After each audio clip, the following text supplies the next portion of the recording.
সবাইকে স্বাগতম আজকের ভিডিওতে। আজকের ভিডিওটা অনেক স্পেশাল, কারণ আজকের ভিডিওতে দেখাবো আমরা কিভাবে সবাই মিলে মুভি পার্টি করলাম, আর সেই সাথে দেখাবো পরিবারের সবাই মিলে কিভাবে রান্না বান্না করলাম। তো প্রথমেই রান্না করে নিচ্ছিল গরুর মাংস। যেহেতু আজকে আমরা রাত্রে মুভি দেখব, তাই সবাই মিলে খাওয়া দাওয়া করব। আর পাশে আরও রান্না করে নিচ্ছিল গরুর নেহারি। এই গরুর নেহারি খেতে কিন্তু অনেক ভালো লাগে খেতে। আমি বসে বসে রান্না দেখছিলাম আর লিচু খাচ্ছিলাম।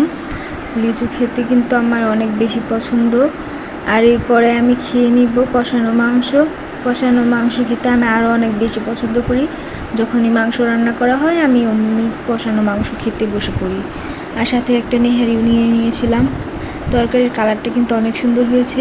তারপরেই তো চা খেয়ে মুভি শুরু হওয়ার আগে আমরা রামেন বানিয়ে নিচ্ছিলাম। রামেন খাবো আর মুভি দেখবো সবাই মিলে। সব ক্লিপ কিন্তু এক ভিডিওতে নেওয়া যায় না, কারণ ওই টাইমটুক শুধু পরিবারের সাথে এনজয় করছিলাম। আর সাথে কোকো নিয়ে নিয়েছিলাম। কপিরাইটের ভয়ে এখানে কিন্তু ব্লার করে দিয়েছি।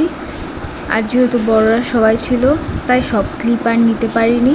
নিজেরা মিলেই অনেক এনজয় করছিলাম। এরকম ফ্যামিলি ব্লগ দেখতে সাবস্ক্রাইব করুন। আল্লাহ হাফেজ।